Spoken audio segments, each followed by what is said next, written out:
You have to see something that others cannot see.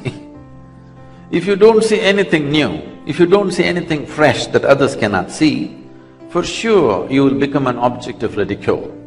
So vision is an important part of being a leader, that you're able to see something. Vision does not mean you concocted an ideology. Vision means, literally means you're able to see something that others cannot see. So when you're seeing something, if your vision is seeing something, it will never be in conflict with the existing reality. Only if your vision is from the libraries of great universities in the world, then it may not have connection with the reality in you exist. Otherwise, vision means to see. If you're seeing, how can you be disconnected with the existing reality?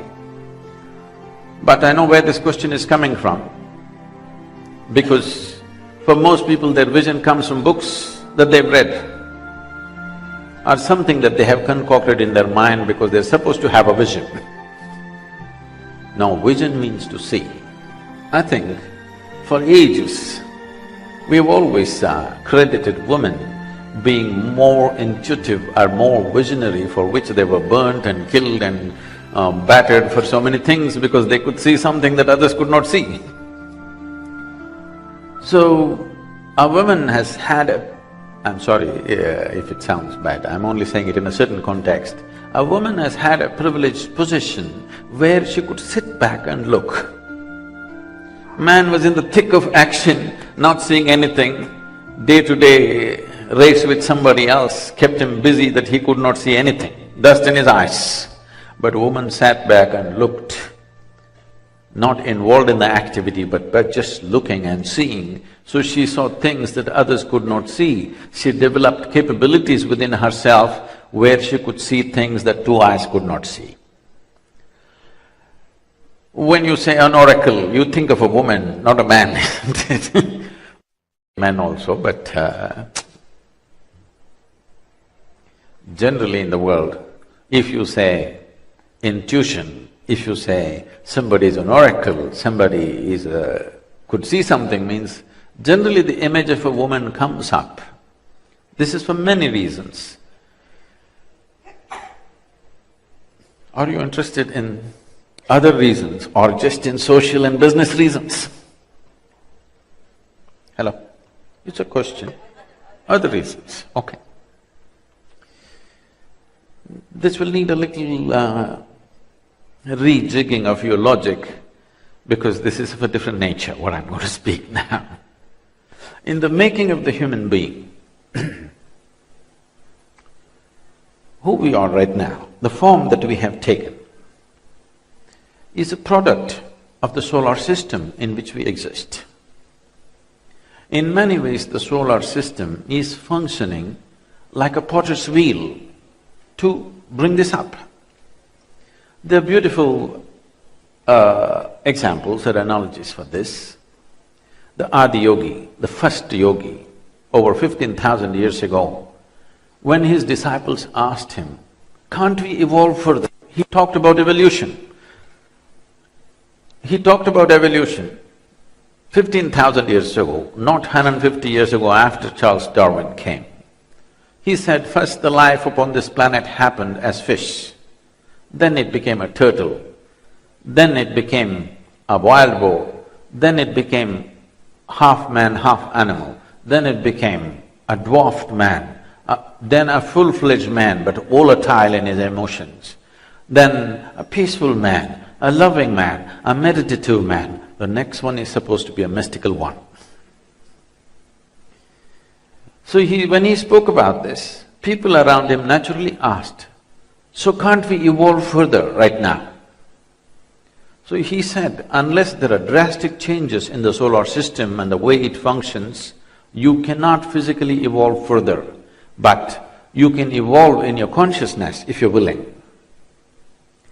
It's uncanny that in recent times, somebody was introducing themselves to me as a neuroscientist here, I don't know what it is, okay.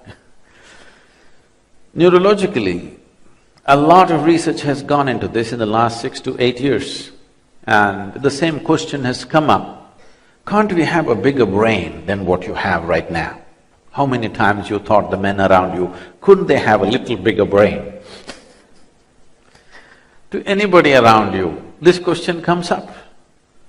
And when this question was posed, and a lot of research was done in this direction, what the neuroscientists came up with is, see, if you want to have a bigger brain or brain capacity, there are two ways. One thing is pack more neurons inside, which means you may have a higher level of intelligence but a lower level of clarity. A whole lot of children are born like this, more brain cells than they should have. Initial phase of their life, they are very disturbed and agitated or hyperactive. Today they all get named as sick by the doctors. They give them some names. If you just leave them in nature, let them play, do a lot of physical activity, the body will adjust itself. But before that, they're already given a title as to what they are, ADH or this one or that one, and they're medicated for this, which is a completely different approach, unfortunate approach, that every child is labeled before he finds his feet. Or another way of increasing the brain capacity is to increase the size of the neuron. If you increase the size of the neuron, right now as you sit here in a restful state, 20% of your calories are burnt by your brain. Those of you who've been thinking about calories, you just have to think a little more. 20% of your energy is right now being consumed by your brain. It's such a small part compared to the rest of the body, but it is consuming 20% of the energy. It's a very high energy consuming part of your body. If you increase the size of the neuron, this physical body will not be capable of delivering the necessary energy that the brain will demand.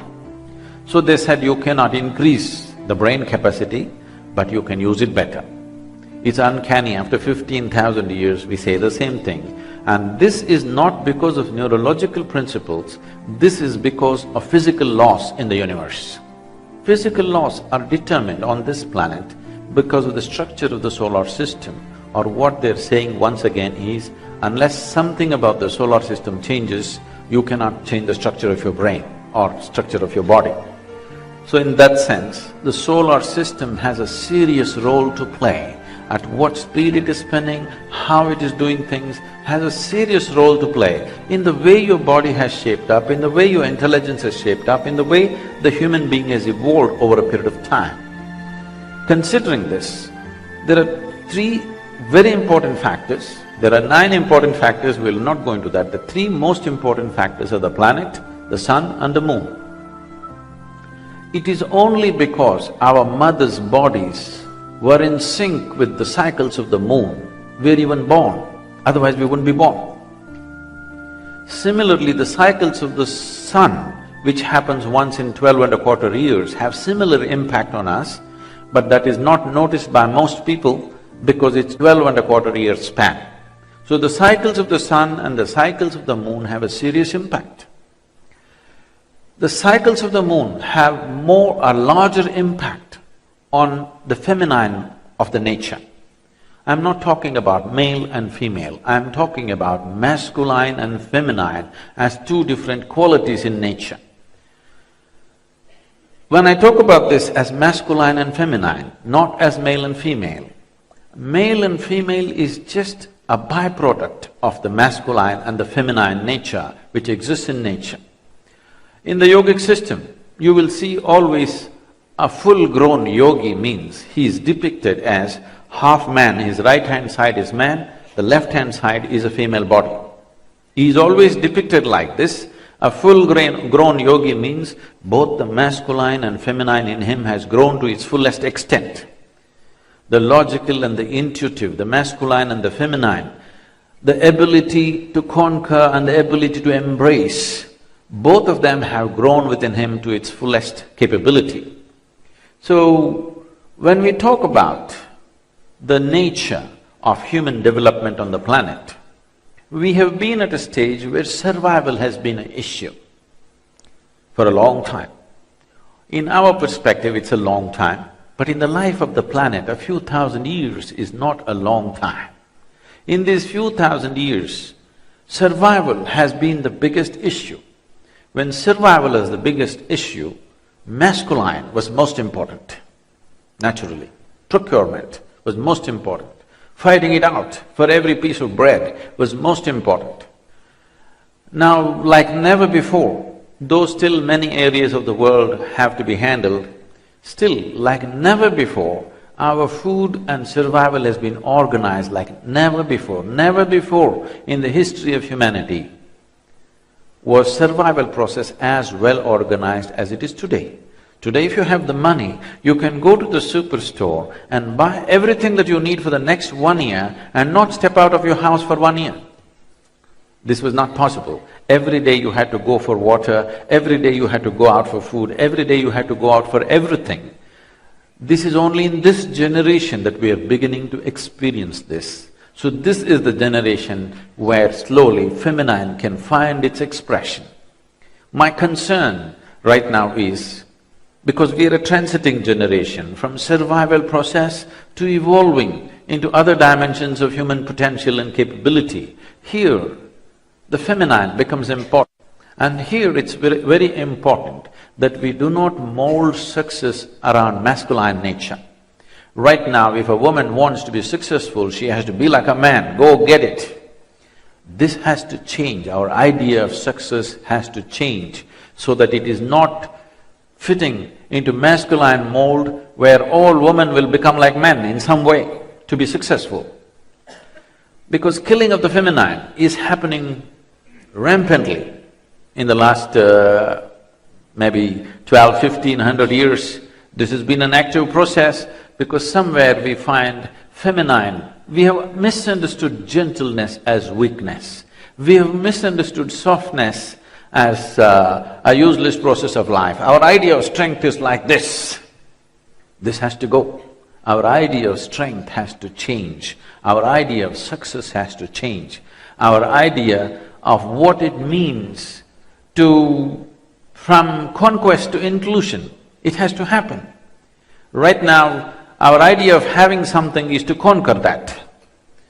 If you conquer somebody, you can sit on top of their head, they may be under your control in one dimension of life, but as long as you sit on somebody's head, you will always be at the risk of not being able to leave that place, one thing, and always they will make sure your life is miserable. If you conquer somebody, the conquered people, they may not be able to get liberated, but they will make sure your life is miserable for sure.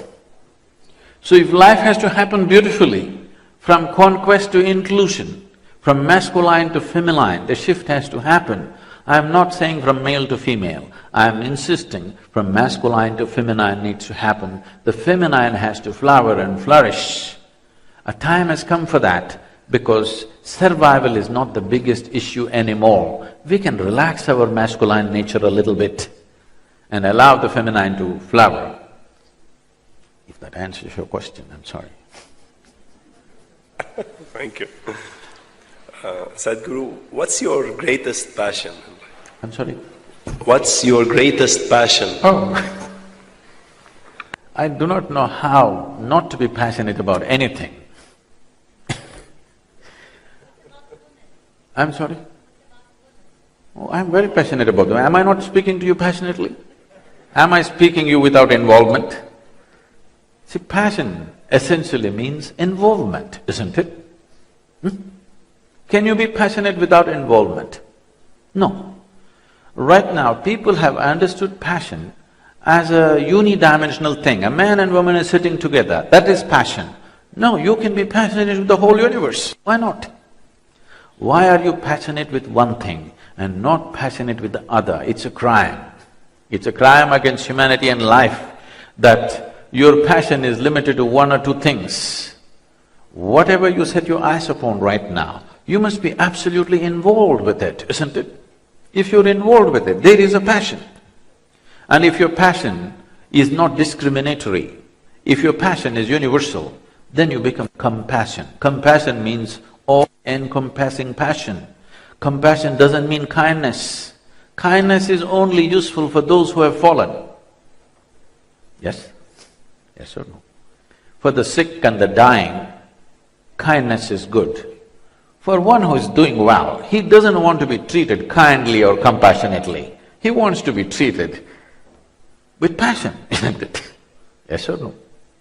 Hello? The word passion is used in a very limited way, always referring to two people's engagement. No.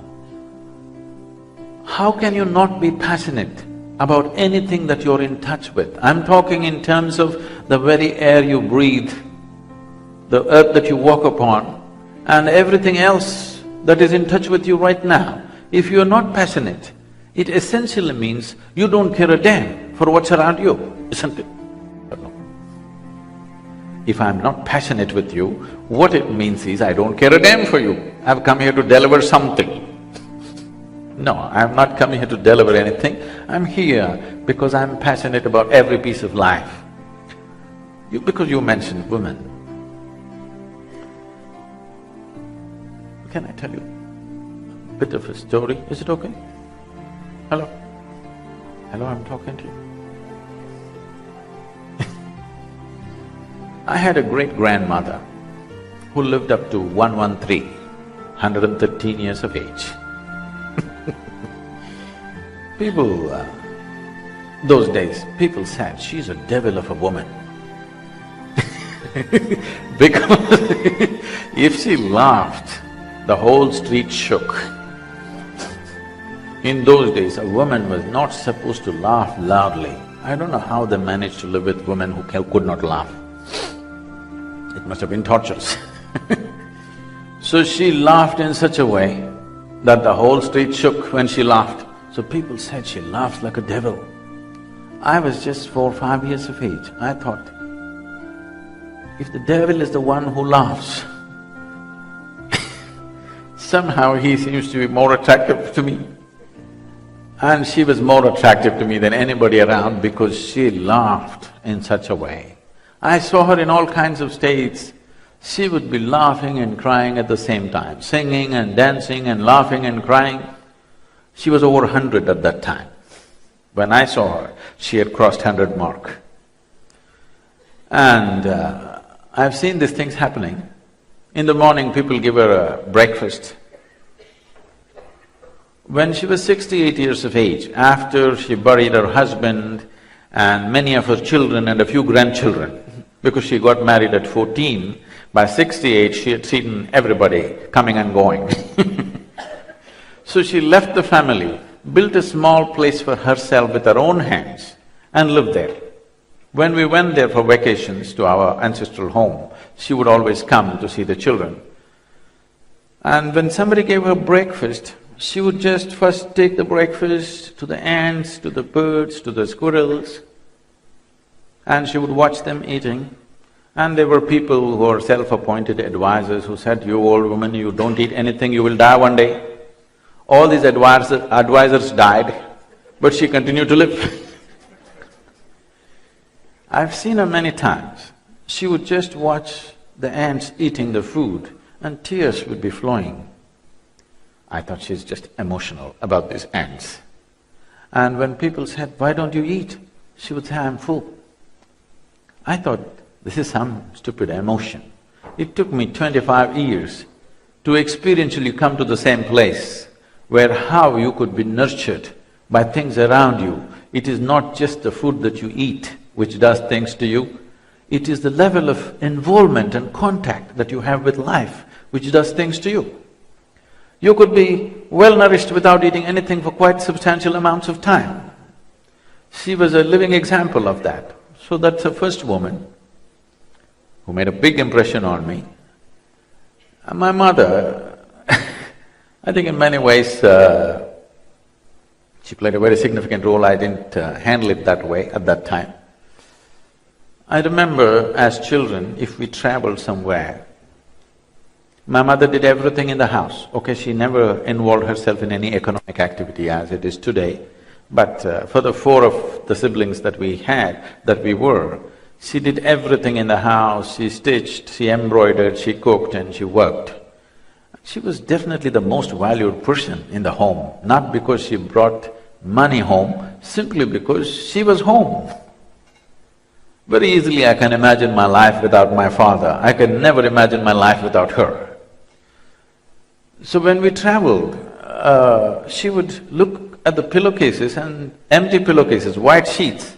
She would say, how can children sleep on empty pillowcases? And right there she would pull out her sewing needle and thread and she would make one tiny little flower or a green parrot on the pillowcase. I remember any number of nights when I'm lying down, that little green parrot sank so deep into my consciousness that somebody was always there placing someone else's life as a more important thing than her own life. I think that's the bedrock of my life today. I don't stitch green parrots, but I do similar things to people all the time.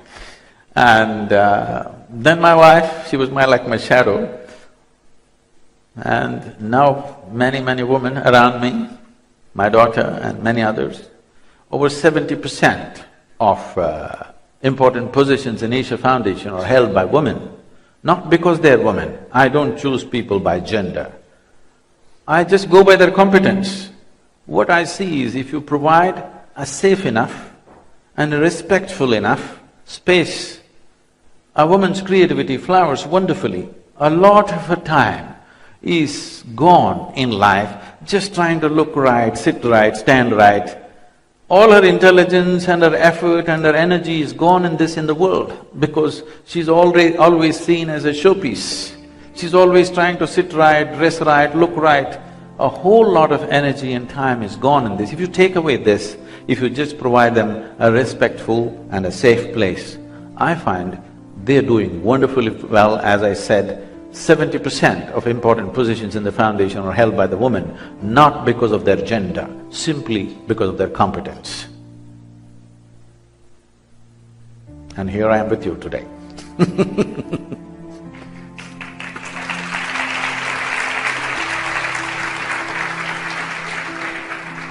Sadhguru, speaking about Isha Foundation is a 100% volunteer-led organization.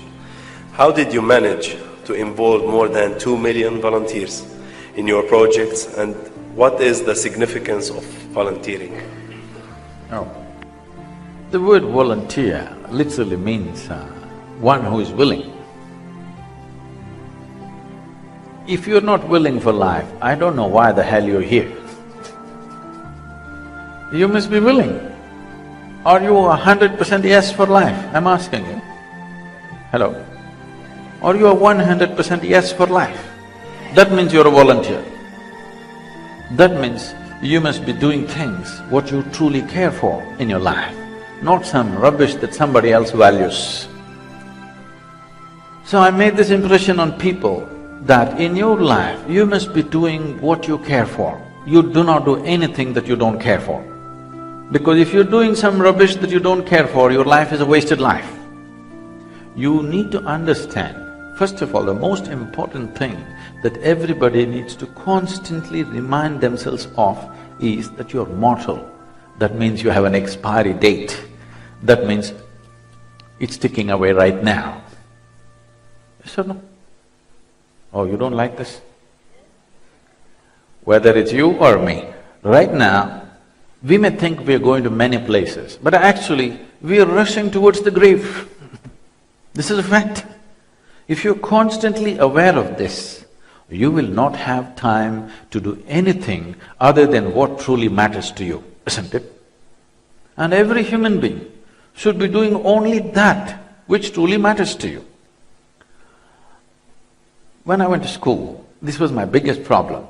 My problem is, the teachers are talking about something that doesn't mean a damn thing to them, and I don't want to listen to them.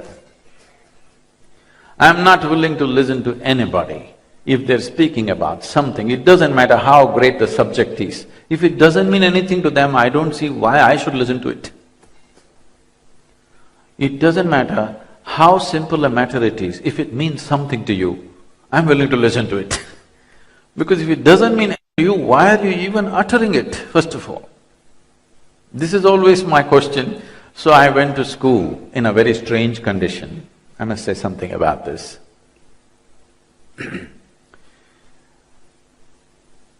When I was 3-4 years of age, I realized one thing. I suddenly realized I don't know anything. The people have misunderstood, I do not know. I do not know is the biggest possibility in your life. The most immense thing in your life is, I do not know. If you see I do not know, the longing to know is inevitable. The seeking to know will follow. Knowing will naturally happen out of this. So when I was about 4, I suddenly realized I don't know anything. If somebody gives me a glass of water, I would not know what water is. I would simply be staring at water 3-4 hours at a stretch. Well, I knew that if I drink this water, it'll quench my thirst and different ways of using it. But even today you do not know what water is, isn't it? It's the only thing present on this planet in all the 3 states. 2/3 of the planet is water, 2/3 of your body is water. If we want to look for life, we'll look for a drop of water. But do we really know what it is? We know how to use everything, we do not know what it is. If we recognize that we do not even know a leaf, we would walk a little more gently and respectfully on this planet. Right now, we're in a wanton state of thinking that we know everything. So when I realized I do not know anything, if I find a leaf, I'm staring at it. I sit up in my bed, whole night I'm staring at the darkness. My dear father, being a physician, started thinking that I need psychiatric evaluation. His problem was, this boy is staring at something all the time. Without blinking, he's staring, he's lost it. My problem is, I look at this, I still don't know this, how do I shift my attention to something else? I'm just stuck with this. So in this condition, they sent me to school. I went to school, my mother said, you must pay attention to the teacher. I just paid attention to the teacher. The kind of attention that they had never received in their lives. I would know the teachers past, present and future, but what they were speaking, initially I could make out the meanings of the words. Suddenly one day I realized, they're only making noises or sounds and I'm making up the meanings in my head. See, even now, if you do not understand English, I'm only making sounds, isn't it? Language is a conspiracy between 2 people. If I make this sound, you make up that meaning. If I make another sound, you make up another meaning. Suppose I start speaking in some other language, an Indian language that you do not understand, as far as you're concerned, it'll be just sounds, isn't it? So when I realized they're only making sounds, I'm making up the meanings, I stopped making the meanings. And suddenly it became such fun. See, this is a problem. The moment you don't understand something, most human beings do not pay attention. This is something we have to correct. What we do not understand needs more of our attention than what we think we understand, isn't it? If you pay absolute attention, you must do this. You turn on a Chinese channel today on the television, simply sit there with absolute attention. You will see after some time, it will become so amusing, the whole human activity. So a big smile spread on my face, but the teachers were not amused at all with this. My education went like this. I remember when I was in my, in my school, every month, I don't know if you have such a system in Qatar, monthly report cards, your parents have to sign. So when this day comes, I saw some children strutting around because they are first or second, some children crying, they're afraid to go home, like this.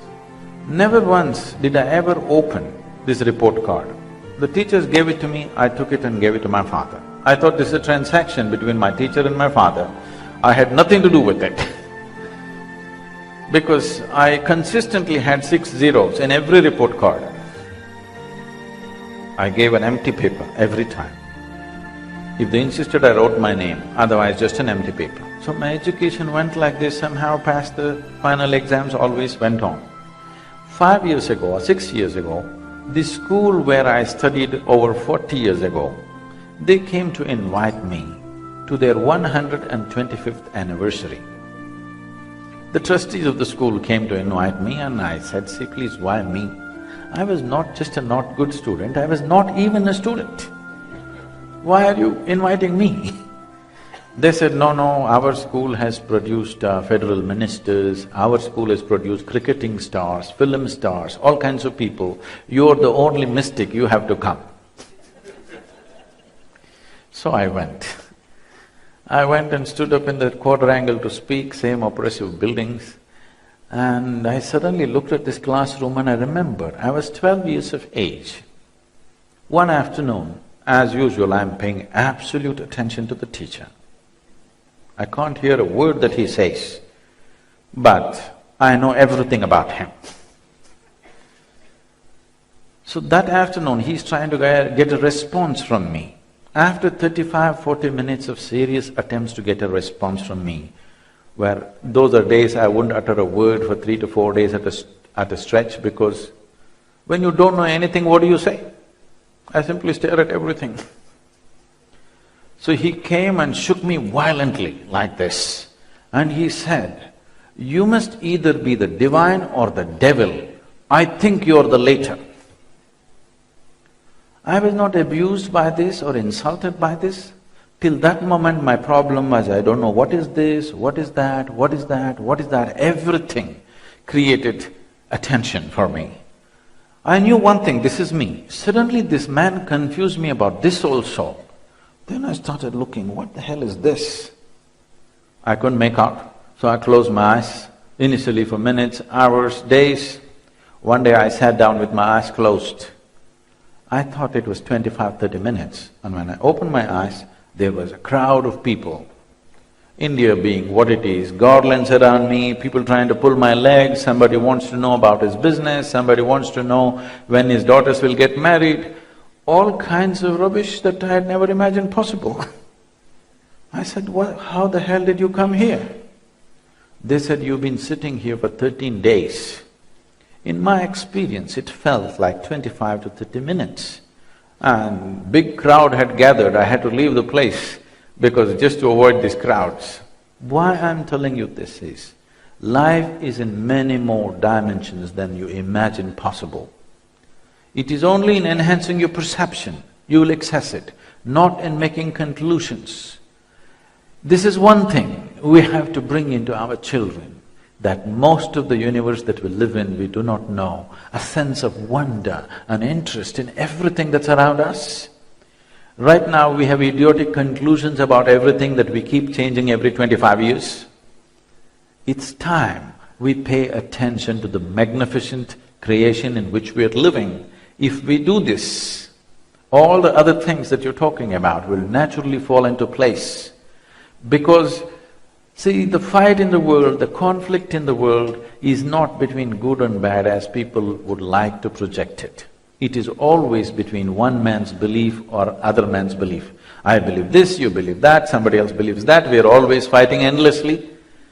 If we wondered about everything around us, if we paid attention to everything, the universe will yield in a fantastic way. And if we live here for 1,000,000 years, it can still keep you interested. We'll open the floor for questions from the audience. There's a question right there. Where's the microphones? There's a question like right there. You did it, huh? Yeah. She's getting you the microphone.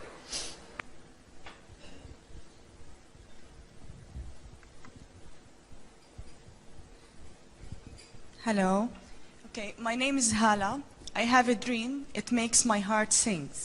And I forgot about it for 6 years. Sing or sink? Sing. Sing, okay. And I forgot about it for 6 years, and 2 years back, I woke up thinking that I want to accomplish. I made like a minor achievement, maybe it's a major to others, but I still have difficulties in achieving my dreams, and some look at me as if I'm insane or like I'm a big dreamer or whatever. So my question for you, what signs like maybe life gives you to believe more in your dream as if you are on the right track and you're gonna accomplish it? Thank you. My blessing is, may your dreams not come true. I'll tell you why.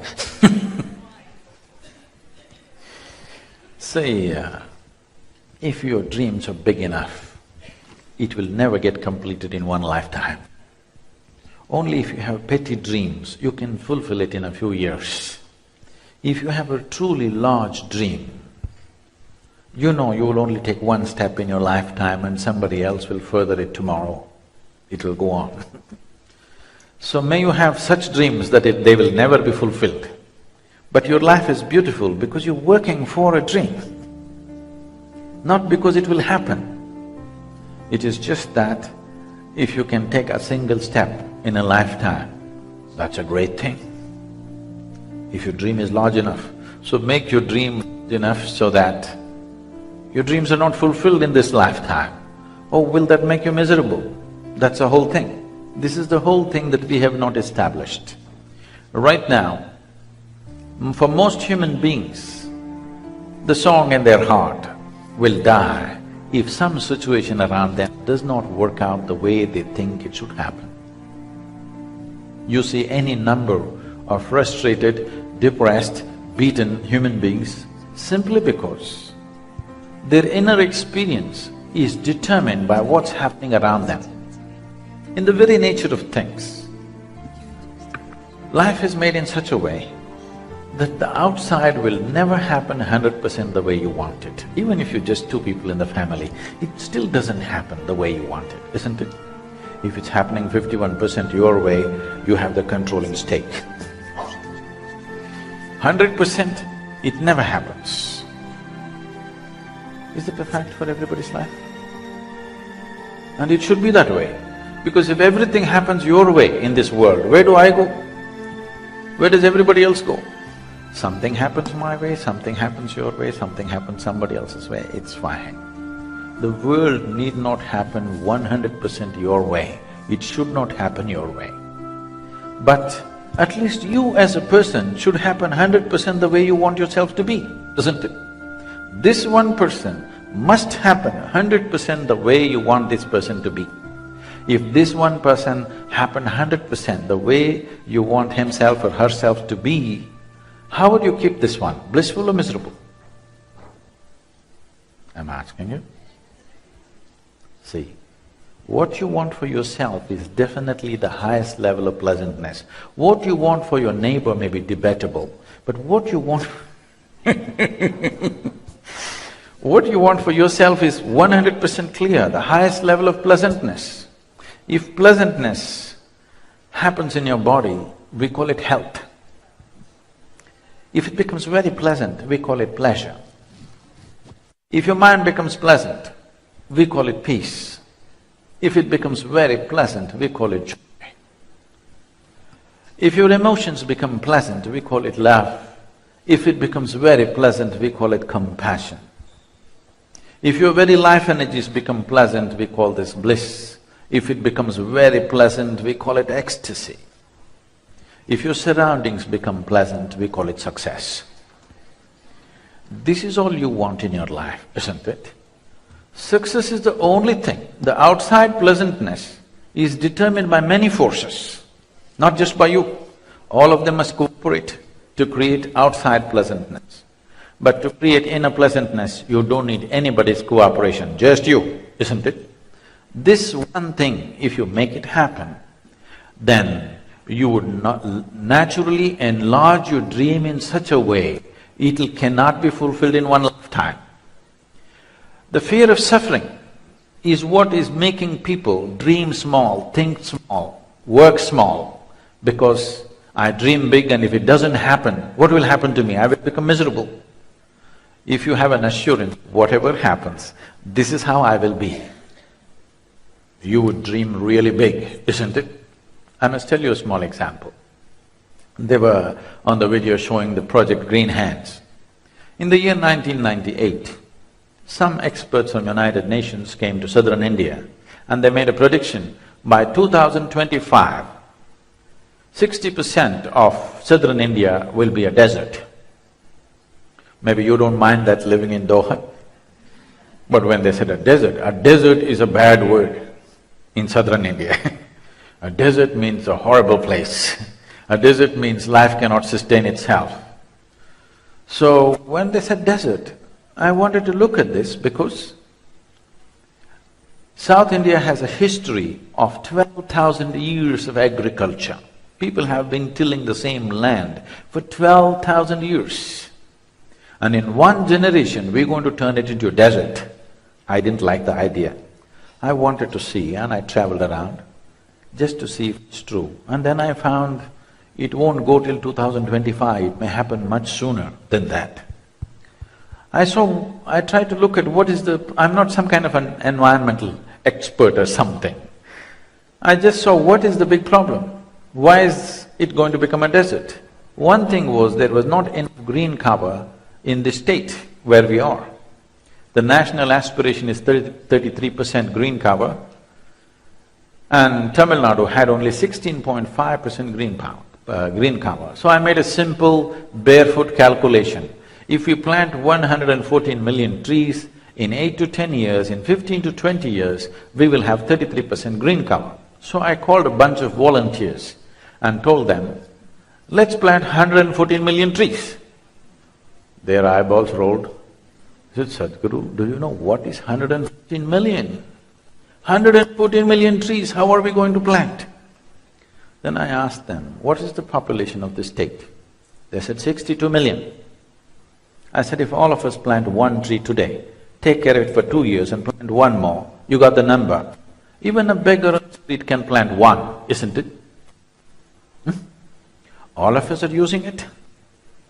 Why is it that all of us are not participating in making it happen? So we went about. First 6 years I spent planting trees in people's minds, which is the hardest terrain to plant, believe me. And once this successfully happened, today we have planted over 17 million trees. It's a failure because it's not 114.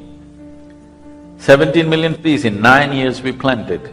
The green cover in Tamil Nadu, it's the only place in whole of Asia where the green cover is going up, it's gone up by 7.2% in a matter of 9 years. And above all, people have now taken it up everywhere. It's become a huge movement. We did not give up our lives to make this happen. This is just one small thing that I invested a certain amount of time. Little thing I did with people, I made the farmers and the village people assemble in one place, made them sit under a tree and close their eyes and told them, see, what you exhale, the tree is inhaling, what you are inhaling. This is a relationship that you can't do without. You just have to take care of this, and that's it. They all got fired up. But this is a failed dream, because 114 million trees, where is 17 million, where is 114 million? I'm telling you, if you have a really big dream, it'll always be a failure, and that's wonderful.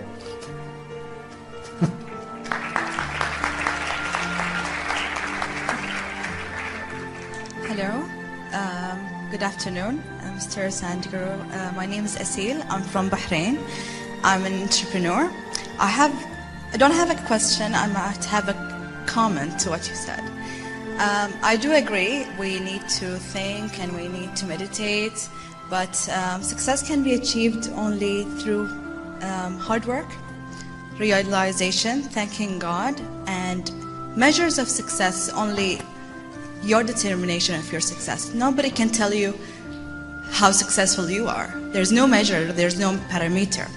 In every leadership course that I go to, they ask me to think outside the box, reach for the sky, go out there, but we are human beings and we are limited. So there's no such thing as sky's the limit, because other people, I live in a planet with other people, so there is limitations to what I can do. And the time limitation, effort limitation, and it's a choice. You choose where to be. I think that. I think that God had created every person with a calling. There's a reason why we're here. This is what I believe as an entrepreneur. I don't know if you disagree with me with that. Sometimes things are inside the box, so why should I be looking outside the box unless I find all the answers in the box? Thank you. Thank you. No, I think that is I know a lot of talk is going about this everywhere in the business meetings and stuff. I think it's a little misunderstood concept. When they talked about outside the box, they were only talking about thinking outside the box, not working outside the box. We all work within certain boundaries because our physical capabilities and our energies and time are limited, so we do work within some boundaries. But we were talking about thinking outside the box. Thinking outside the box as a term became popular because people were thinking in traditional ways within the limitations of their social and other exposure. Thinking outside the box is only talking about being exposed to a larger world than being a small community of people. So, it does not mean that you go do business in the sky, okay, unless you're Qatar Airways.